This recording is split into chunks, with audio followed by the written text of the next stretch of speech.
আসসালামু আলাইকুম everyone, welcome to শিবল Memorial north south school and college. প্রিয় শিক্ষার্থীবৃন্দ, আশা করছি অনেক অনেক অনেক ভালো আছো, সুস্থ আছো, নিরাপদে আছো এবং বাসায় আছো। আমি ভালো আছি। আজকে তোমাদের শেষ ক্লাস হতে যাচ্ছে। তোমরা জানো কাল বা পরশু তোমাদের পরীক্ষা। সো পরীক্ষা বলতে ঠিক পরীক্ষা ঠিক না, মূল্যায়ন এভালুয়েশন হবে, তোমরা তো জানোই। সো আমরা এতবার এগুলো রিভিশন দিয়েছি আমাদের পড়াশোনাটা, আশা করছি যে তোমাদের পরীক্ষাটা সুন্দর করে দিতে গিয়ে কোনো বেগ পেতে হবে না এবং তোমরা এক্সেলেন্ট একটা রেজাল্ট আমাদেরকে দিতে পারবে।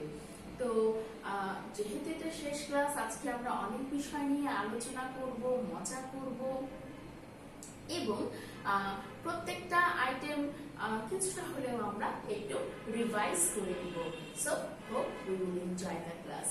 So before that, welcome to Shimul Memorial North South School and College, and I am Muhammad Afroza with you. আজকে আমাদের ওভারঅল একটা ক্লাস হবে। তোমরা নিশ্চয়ই তোমাদের হাতে শীটটা পেয়ে গেছো, দেখতেই পাচ্ছ তোমাদের সেই হাতে শীটগুলো একটা কত চমৎকার, অনেক ছবি দেওয়া আছে, অনেক সুন্দর সুন্দর করে কি করা আছে এবং লাস্টে কিন্তু একটা দারুণ ছবি দেওয়া আছে, তোমরা আশা করি দেখতেই পাচ্ছ। সো চলো আমরা শুরু করি, আজকে আমাদের ক্লাসটা শুরু করি। প্রথমে কি দেখতে পাচ্ছি আমরা প্রথমেই দেখতে পাচ্ছি যে আমাদের ইংলিশ মিনিং লেখা আছে, অর্থাৎ বাংলা দেয়া আছে, সেই বাংলাটাকে কি করতে হবে, ইংরেজিতে রূপান্তরিত করতে হবে। So let's write the English meaning. তোমরা জানো যে এই একটা আইটেম যেখানে কি আমরা বাংলা দেয়া থাকে, বাংলা থেকে ইংরেজিতে রূপান্তর করা হয়। প্রিয় শিক্ষার্থীবৃন্দ, এরকম কিন্তু অনেক বাংলা থেকে ইংরেজি আমরা করেছি, সবগুলো আসলে তোমাদের শীটের মধ্যে বা আমাদের ক্লাসের মধ্যে দেওয়া সম্ভব নয়। সো সেখান থেকে চারটা আমি তোমাদেরকে দিয়েছি ফর অ্যান এক্সাম্পল স্বরূপ, যা তোমরা বুঝতে পারো যে কি কি আইটেম তোমাদেরকে প্র্যাকটিস করতে হবে, পড়তে হবে। আসলে এতটুকু ক্লাসে এত কম টাইমে এতগুলো আইটেম আসলে দেওয়া কিন্তু মুখের কথা নয়। সো আমরা চেষ্টা করেছি প্রত্যেকটা আইটেম টাচ করে যাওয়ার, তোমরা কিন্তু বুঝে নিবে। তার মানে কিন্তু এটা মনে করবে না যে এখান থেকেই কিন্তু প্রশ্ন হবে, নো, নট দ্যাট। এটা হচ্ছে ফর অ্যান এক্সাম্পল, আমরা কি কি আইটেম এতদিন পড়ে এসেছি, আমরা কি কি আইটেম পরীক্ষার জন্য প্রস্তুতি নিব, সেই বিষয়গুলোর উপরে। আসো তাহলে আমরা পড়ে নেই এবং ঝটপট আমাদের সাথে লিখে ফেলবে। Let's write the English meaning. সোজা, সোজার ইংরেজি কি? সোজার ইংরেজি হচ্ছে স্ট্রেট। সোজার ইংরেজি কি? স্ট্রেট। সোজা রাস্তা মানে হচ্ছে স্ট্রেট, স্ট্রেট। সো সোজার ইংরেজি হচ্ছে স্ট্রেট। স্ট্রেট বানানটা কি বলতো? স্ট্রেট বানানটা হচ্ছে STRAIGHT, straight. STRAIGHT, straight. Straight মানে সোজা। পানির কল, পানির কল মানে পানির কল কি? পানির কলের ইংরেজি কি? পানির কলের ইংরেজি হচ্ছে ট্যাপ। পানির কলের ইংরেজি কি? পানির কলের ইংরেজি হচ্ছে tap, TAP, tap. So tap মানে পানির কল। কেউ যদি শুধুমাত্র কল লিখে থাকো তাহলে হবে, কোনো সমস্যা নেই তাতে। জাল, তাহলে আমরা দুইটা লিখে নেই। Straight, STRAIGHT, straight. বানানটা আমরা লিখে ফেলবো STRAIGHT, স্ট্রেট। কি বানানটা হচ্ছে? STRAIGHT, straight. স্ট্রেট মানে সোজা। স্ট্রেট মানে কি? স্ট্রেট মানে সোজা। পানির কলের ইংরেজি কি পড়লাম? Tap, TAP, tap. পানির কলের ইংরেজি ট্যাপ, TAP, ট্যাপ। জাল, জালের ইংরেজি কি? জালের ইংরেজি হচ্ছে নেট, NET, নেট। জালের ইংরেজি হচ্ছে নেট, NET, নেট। নেট মানে জাল। পানি, পানির ইংরেজি কি বলতো? পানির ইংরেজি হচ্ছে ওয়াটার, WATER, ওয়াটার। ওয়াটার মানে পানি। সোজা স্ট্রেট, পানির কল ট্যাপ, জাল নেট, পানি ওয়াটার। তাহলে আশা করছি তোমরা অনেক ভালোভাবে লিখে নিতে পেরেছো। আমি সেকেন্ড আইটেমে চলে যাচ্ছি। সেকেন্ড আইটেমটা কি আমাদের? আমাদের সেকেন্ড আইটেমটা হচ্ছে মেক সেন্টেন্স, অর্থাৎ তোমাদের কি করতে হবে বলো তো? তোমাদের বাক্য গঠন করতে হবে, ঠিক আছে? বাক্য গঠনটা করা আমরা একটা আইটেম পড়েছি, তোমরা তো জানোই আমরা অনেকগুলো বাক্য গঠন করছি, তার মধ্যে তিনটা আমরা আজকে পড়ব। তোমরা কিন্তু বাসাতে সবগুলো মেক সেন্টেন্সটা একবার দেখে নিবে। Lamp, first one is lamp. Lamp মানে কি বলতো? ল্যাম্প মানে হচ্ছে বাতি। কি হবে? দ্যাট ইজ এ ল্যাম্প, ওইটি একটি বাতি। দ্যাট ইজ এ ল্যাম্প, ওইটি একটি বাতি। কাইন্ড, কাইন্ড মানে দয়ালু। দয়ালু। কাইন্ড মানে কি? কাইন্ড মানে দয়ালু। He is a kind man, তিনি একজন দয়ালু মানুষ বা দয়ালু ব্যক্তি। He is a kind man. Know, know মানে কি বলতো? নো মানে হচ্ছে জানা। Now I know my ABC, এখন আমি আমার এবিসিটা জানি। So now I know my ABC. তাহলে কি হলো বলতো? দ্যাট ইজ এ ল্যাম্প, ওইটি একটি বাতি। He is a kind man, তিনি একজন দয়ালু ব্যক্তি। Now I know my ABC. তারপরে কি? Let's write the opposite word. চলো এখন আমরা অপোজিট ওয়ার্ডটা পড়ে নিই। তোমরা জানো অপোজিট ওয়ার্ড গুলো আমরা অনেক কিছুই পড়েছি, তার মধ্যে আজকে 4টা আইটেম পড়বো। ফুল, ফুল মানে কি? ফুল মানে পূর্ণ বা সম্পূর্ণ। ফুল মানে কি? ফুল মানে পূর্ণ বা সম্পূর্ণ। ফুল মানে সম্পূর্ণ বা পূর্ণ। তাহলে এর অপোজিট ওয়ার্ড কি হতে পারে? এর অপোজিট ওয়ার্ড হতে পারে এমটি, মানে শূন্য, খালি, ফাঁকা। সো ফুল মানে পূর্ণ, এমটি মানে শূন্য। এমটি বানানটা কি? E M P T Y, empty. E M P T Y, empty. Empty মানে শূন্য বা ফাঁকা। ফুল মানে পূর্ণ, এমটি মানে শূন্য। Clean, C L E A N, clean. Clean মানে কি? ক্লিন মানে হচ্ছে পরিষ্কার। ক্লিন মানে কি? পরিষ্কার। তাহলে পরিষ্কারের অপোজিট ওয়ার্ড কি হবে? অবশ্যই নোংরা। তাহলে নোংরার ইংরেজি কি? নোংরার ইংরেজি হচ্ছে dirty, D I R T Y, dirty. Clean মানে পরিষ্কার, ডার্টি মানে নোংরা বা ময়লা বা আবর্জনা, whatever you want to say. Okay, on, on মানে কি? অন মানে হচ্ছে উপরে। অন মানে কি? অন মানে উপরে। অনের অপোজিট ওয়ার্ড কি হতে পারে? নিচে। তাহলে ডাউন মানেও কিন্তু নিচে, আন্ডার মানেও কিন্তু নিচে। কেউ যদি ডাউন লিখো তাহলেও কারেক্ট হবে, কেউ যদি আন্ডার লিখো তাহলেও কারেক্ট হবে। সো অন মানে উপরে, ডাউন মানে নিচে। স্টার্ট, স্টার্ট মানে কি বলতো? স্টার্ট মানে হচ্ছে শুরু। অর্থাৎ তোমরা তো জানোই কোনো কিছু, প্রত্যেকটা জিনিসের একটা শুরু থাকে, এবং যে জিনিসের শুরু থাকে সেই জিনিসের কি থাকে বলতো? সেই জিনিসের একটা শেষও থাকে। সো শুরুর ইংরেজি কি? স্টার্ট। আর শেষের ইংরেজি কি? End, E N D, end. খেয়াল করে দেখবা কোন সিনেমা বা কোন ফিল্ম, কোন কিছুর শেষ হবার পরে কিন্তু লেখা থাকে দি এন্ড, মানে সমাপ্ত বা সমাপ্তি। সো এন্ড মানে হচ্ছে সমাপ্ত বা শেষ। স্টার্ট মানে শুরু, এন্ড মানে শেষ। এই চারটা ছাড়াও কিন্তু আমরা আরো অনেক অপোজিট ওয়ার্ড পড়েছি, যেমন in, out, here, there, black, white, তাই না? আরো অনেক অনেক আমরা অপোজিট ওয়ার্ড পড়েছি। তোমরা অবশ্যই সবগুলো অপোজিট ওয়ার্ড কিন্তু একবার করে দেখে নেবে। এরপরে চলে আসবো আমরা আমাদের 4 নম্বর আইটেমে। আমাদের 4 নম্বর আইটেমে কি আছে দেখো? 4 নম্বর আইটেমে আছে arrange the letters to make word. অর্থাৎ এলোমেলো বর্ণগুলোকে কি করতে হবে? এলোমেলো বর্ণগুলোকে সাজাতে হবে। এলোমেলো বর্ণগুলোকে সাজিয়ে আমরা কি করব? সঠিক বর্ণে রূপ দিব। সঠিক বর্ণে রূপ দিব। তাহলে সঠিক শব্দটা জানবো। আমাদের প্রথম শব্দটা কি আছে দেখো? TXEN। কি হয়ে যাবে বলো তো? এটা হয়ে যাবে নেক্সট। এক্স্যাক্টলি, এটা হয়ে যাবে নেক্সট। NEXT, next. নেক্সট মানে পরবর্তী। নেক্সট মানে কি? পরবর্তী। তারপরে কি আছে? এইটা, এটা কি হবে? এটা হয়ে যাবে ওয়াটার, WATER, ওয়াটার। ওয়াটার মানে কি আমরা পড়েছি, তোমরা নিশ্চয়ই পারবে। মানে কি? ওয়াটার মানে হচ্ছে পানি, ওয়াটার মানে পানি। এবং এইটা কি বলতো? এইটা হয়ে যাবে কেটলি। কেটলি মানে তো জানোই, এমন একটা পাত্র যেখানে গরম জাতীয় পানি বা চা এরকম কিছু রাখা হয়, কেটলি। এবং last one is pencil, pen and pencil, pencil. Pencil মানে কি? তোমরা জানো এটা দিয়ে লেখা হয়। তাহলে কি হলো? Next, water, kettle and pencil. এরকম যে শুধু 4টাই নয়, ঠিক তেমনই আগের মতোই বলবো।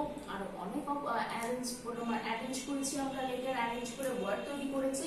সব লেটারগুলো কিন্তু, সব অ্যারেঞ্জ করা লেটারগুলো কিন্তু, ওয়ার্ডগুলো কিন্তু তোমরা অবশ্যই পড়ে নেবে। এরপরে দেখবো ফার্স্ট প্রেসিডেন্ট। খেয়াল করো শিক্ষার্থী শিক্ষার্থীবৃন্দ, আমরা প্রথমে পড়ি 6টা ঋতু। 6টা ঋতু পড়ার পরে তোমরা প্রশ্ন করবে। প্রশ্নতে কি বলেছে? প্রশ্নতে কি ফার্স্ট 3 সিজনের কথা বলেছে না লাস্ট 3 সিজনের কথা বলেছে? এই বিষয়টা অবশ্যই লক্ষ্য রেখে তোমরা কিন্তু প্রশ্নের উত্তর দিবে। প্রথমে আমরা 6টা ঋতু পড়ে নেই। 6টা ঋতু কি কি বলতো? Summer, rainy season, autumn, late autumn, winter and spring. Summer, rainy season, autumn, late autumn, winter and spring.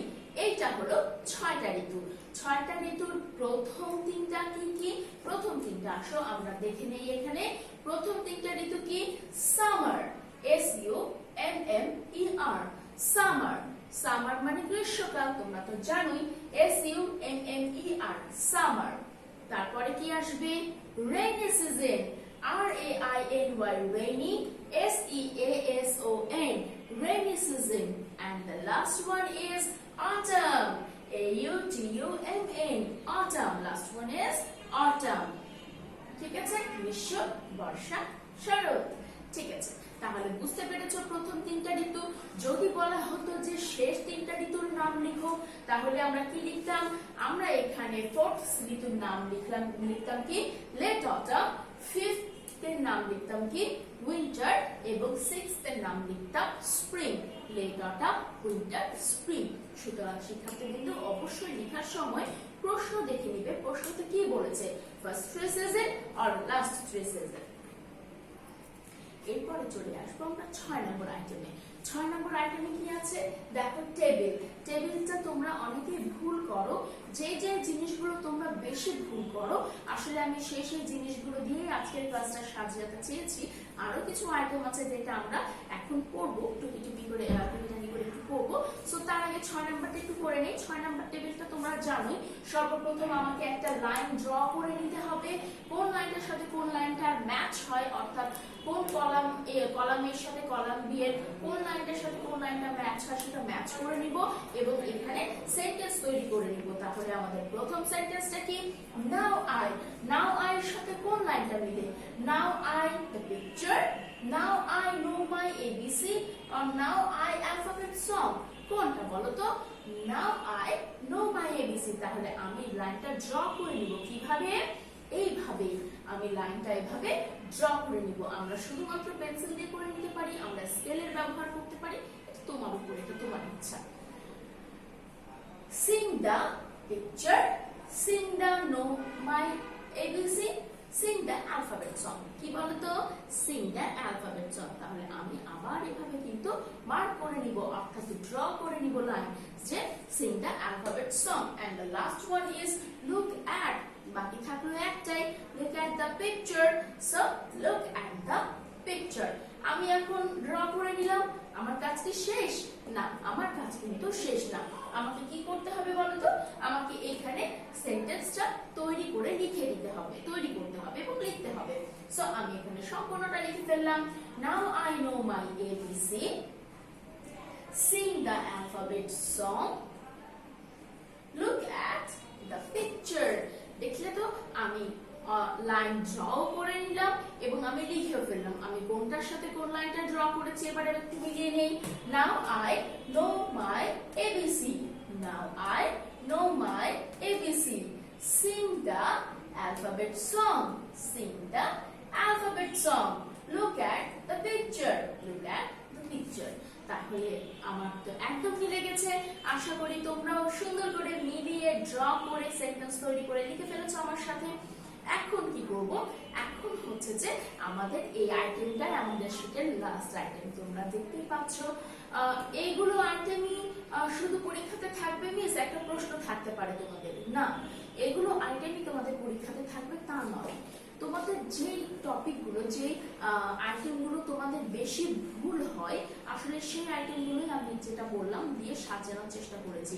এইগুলো ছাড়াও আমাদেরকে কিন্তু আরো অনেক কিছু পড়তে হবে, যেমন রাইম পড়তে হবে, যেমন প্যাসেজ পড়তে হবে, আরো অনেক আছে। যেমন আমি তো এখানে 3টা দিয়েছি কলাম, 3টা সেন্টেন্স দিয়েছি, কিন্তু এরকম কিন্তু 6টা 7টা সেন্টেন্স আমরা কিন্তু পড়েছি।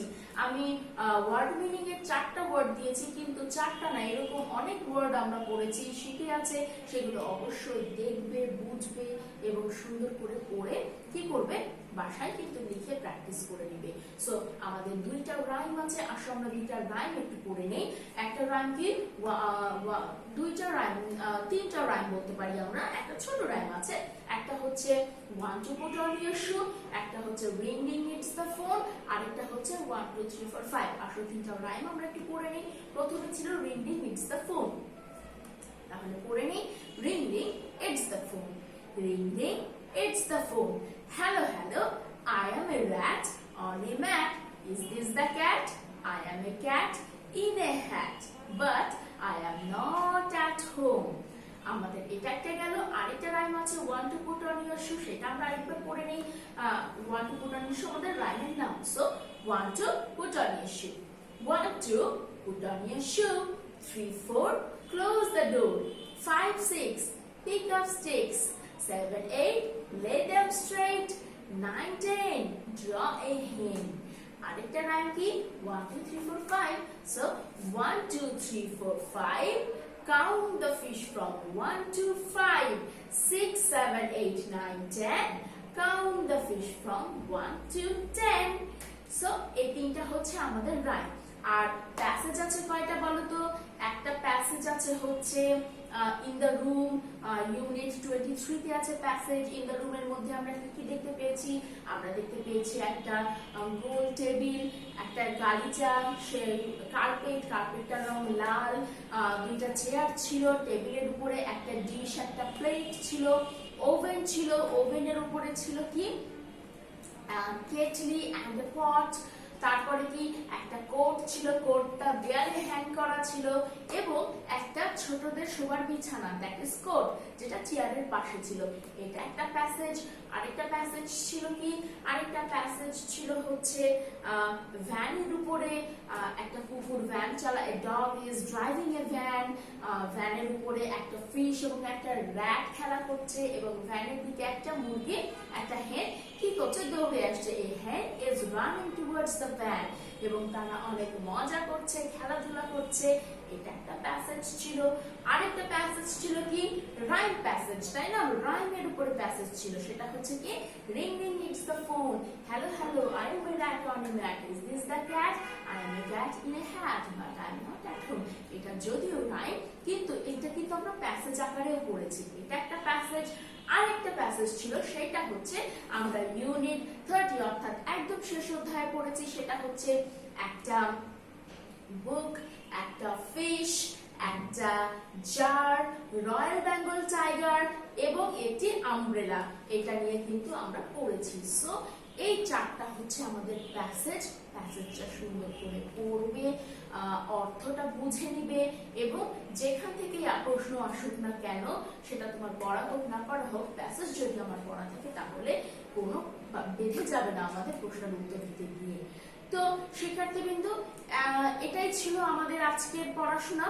তো ভালো করে পড়াশোনা করো, ভালো থাকো, সুস্থ থাকো। সুস্থ থাকাটা most important, because without keep yourself healthy, যতক্ষণ তুমি নিজেকে সুস্থ রাখতে না পারবে ততক্ষণ কিন্তু কি মন ভালো থাকবে না, শরীর ভালো থাকবে না, পড়াতে তো মন একদমই বসবে না। এই জন্য সুস্থ থাকাটা খুব গুরুত্বপূর্ণ।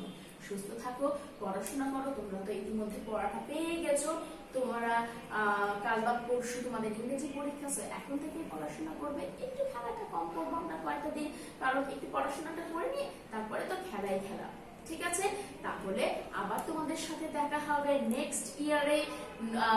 আশা করছি অন্য কোনো ক্লাসে, কখনো মজার কোনো জুম ক্লাসে আমরা আবার সাক্ষাৎ হবে তোমাদের সাথে। ভালো থাকো, সুস্থ থাকো। সবাইকে অনেক অনেক ধন্যবাদ।